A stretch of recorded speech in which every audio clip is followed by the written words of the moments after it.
Many years ago, on the Isle of Arran, in the village of Lochranza, there lived a farmer and his wife. The farmer's wife was especially busy. Not only did she cook, clean, and work on the farm, but she also acted as the local midwife. But on one afternoon in the harvest season, the work-wearied woman happened to be out in the field with some of the other wives, cutting the oats. With each swing of the sickle, the wife would take a handful of oats and a step forward. But as she raised the blade for another swipe, her eyes fell upon a large yellow frog, struggling to leap away from her sharp sickle. The farmer's wife pitied the little frog, and before cleaving the oats, she picked the frog up and said, "There you are, my poor clumsy creature. You would be all the better with my help." "What a nasty wee beast," cried one of the other women. "If it leapt my way, it would quickly feel the point of my sickle." "Och no," said the farmer's wife, dismissing the woman. "The poor creature is only gathering her own portion, much like we are." The wife then placed the odd yellow frog some distance from the field, allowing it to leave safely with its life well intact. This is the tale of the wife and the frog, or the fairy queen's attendant.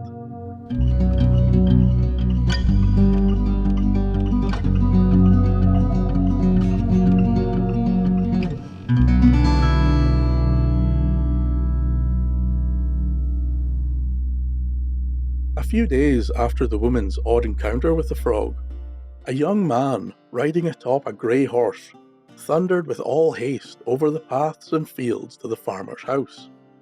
There he rapidly struck the door with a switch he held in his hand. The farmer, a little flustered at hearing the horse and the loud rap, cautiously opened the door.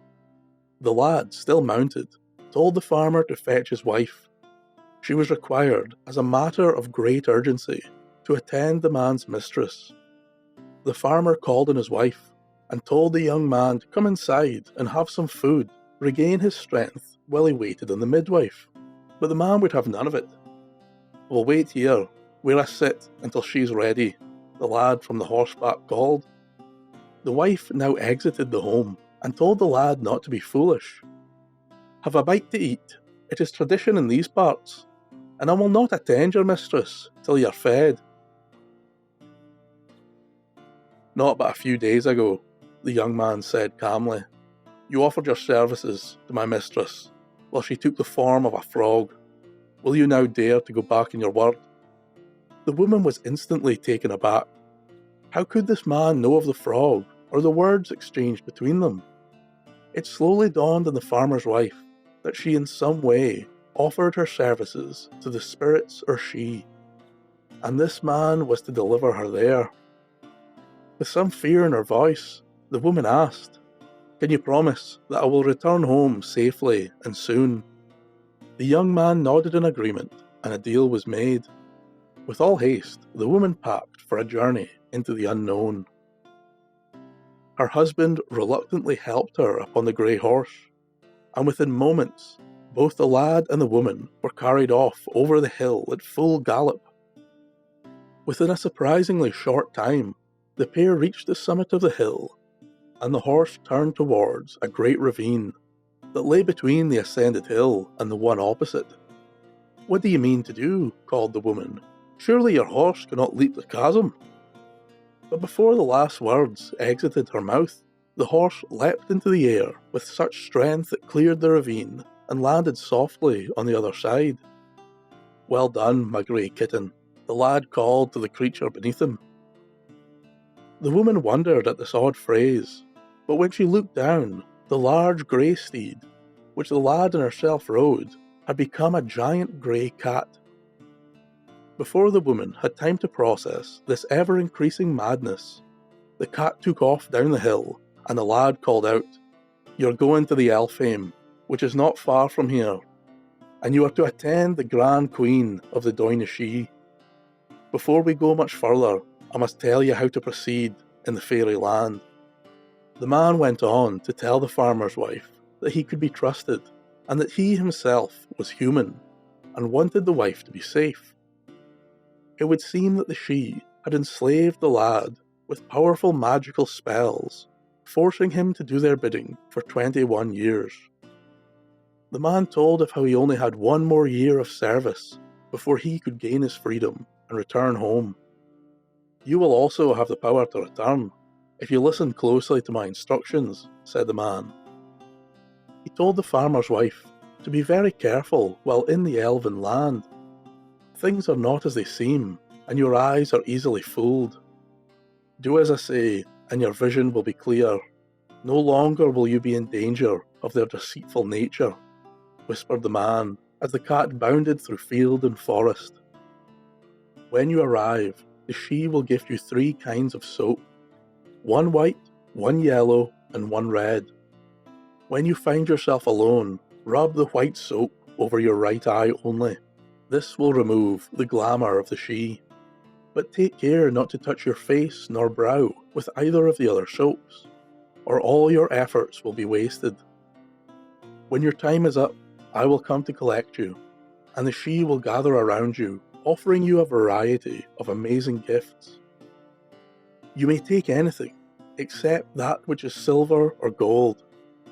I will talk to you again and wish you all the best, but now we have arrived at the knoll. In front of the pair and their feline steed stood a large grassy knoll, and in its centre a great wooden door, which lay wide open. It seemed to the farmer's wife that the door was filled only with shining light, of a light she had never beheld. Slowly she allowed herself to be encased by the otherworldly illumination.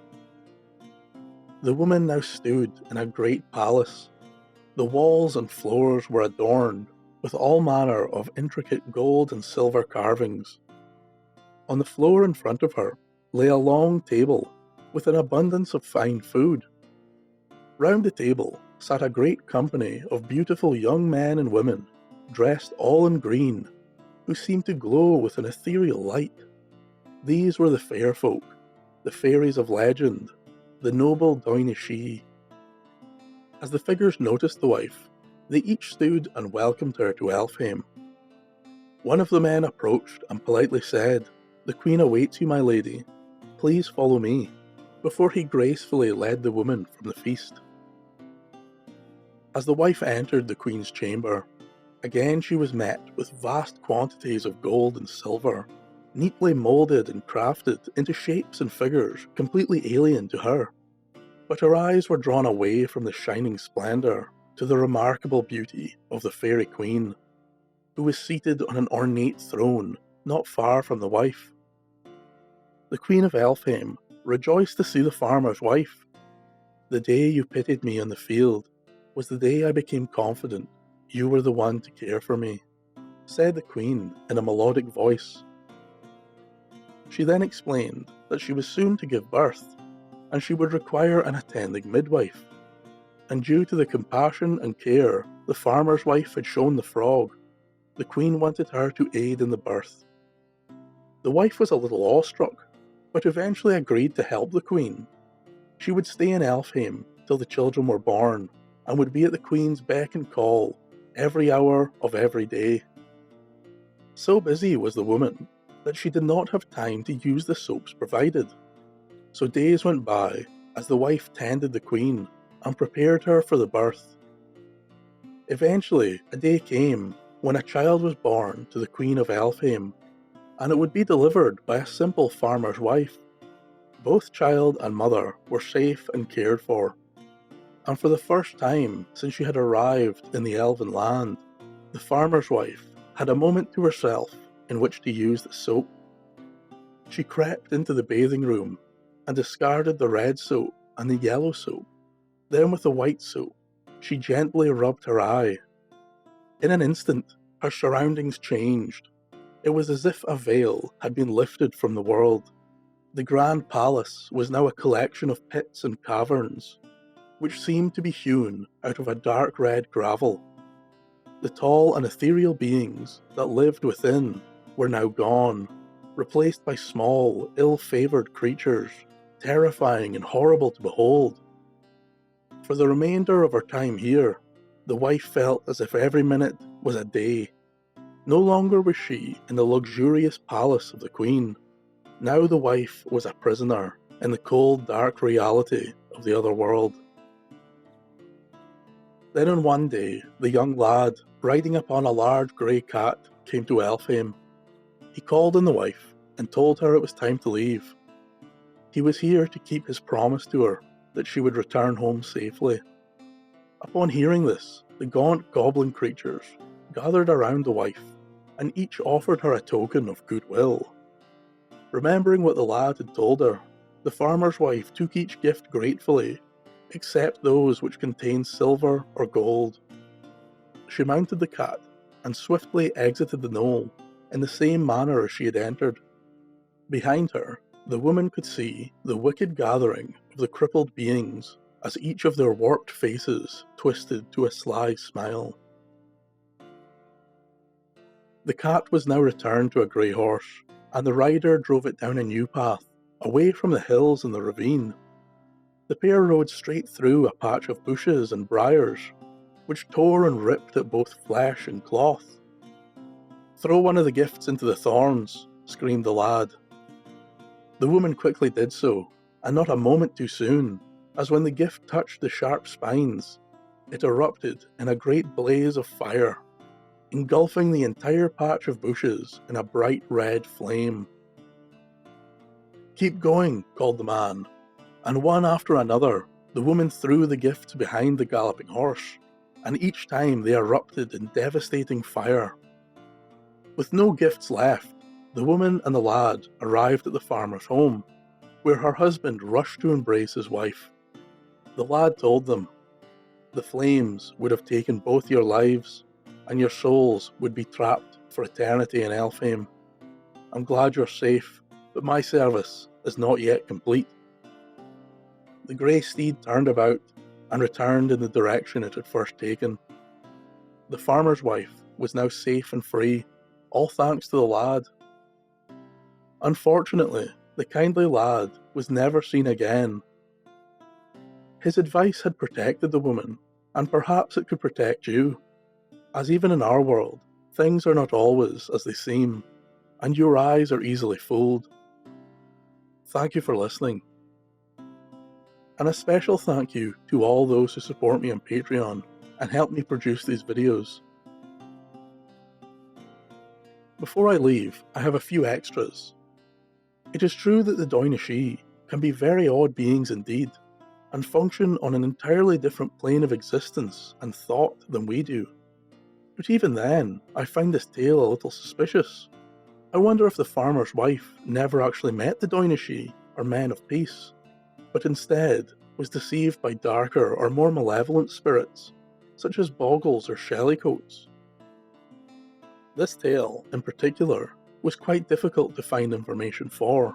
In fact, the only place I could find it was the original text, in John McDougall's Folktales and Fairy Lore, which is also the reason for the quite abrupt ending to the story. I did come across some people suggesting that the frog or toad may have been toxic or poisonous, and caused some form of hallucinogenic experience for the woman, but it's a bit of a stretch. I think the only people who know the truth of this tale are the farmer's wife and the she.